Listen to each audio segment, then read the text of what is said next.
প্রিয় বন্ধুরা, মমতাজউদ্দিন আহমদের একটি নাটক করেছিলাম।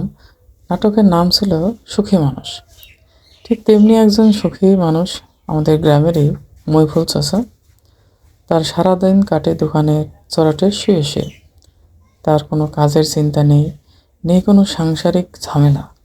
কোনো রকমে একটু খেয়ে নিলেই দিব্যি কাটে তার সারাটা দিন। যেখানে মানুষ বিভিন্ন কাজকর্ম ও অসৎ পথে লিপ্ত, সেখানে মইফুল চাচা তার সামান্য চাওয়া পাওয়াতেই খুশি থাকে। এটি তার জীবনকে সুখী করে তুলেছে।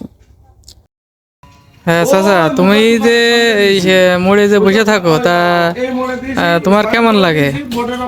কেমন আর লাগলো, খুব ভালো লাগে। তোমার তো কোনো ঝামেলা ঝঞ্ঝাট নেই, কোনো দেনা দায় আছে?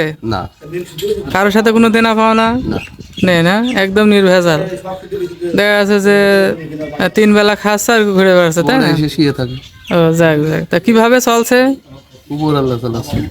বাহ, খুব ভালো লাগলো। একজন সৎ মানুষ এবং কোনো সে ঝামেলা ঝঞ্ঝাটে থাকে না। এই যুগে এসেও এই ধরনের মানুষ আসলে দেখা খুব কষ্ট। তো বন্ধুরা, আপনাদের যে একটি সুখী মানুষের কথা বলেছিলাম, সেই সুখী মানুষের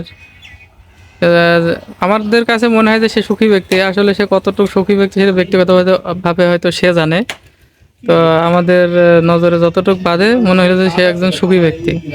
তো আপনাদেরকে দেখালাম। এই আমাদের সুখী চাচা সম্পর্কে কেউ জানতে হলে লাইক কমেন্ট শেয়ার করে জানাবেন। আসলে টাকা থাকলে সুখী হয় না, মনের সুখী বড় সুখ, সেই সুখী মানুষ।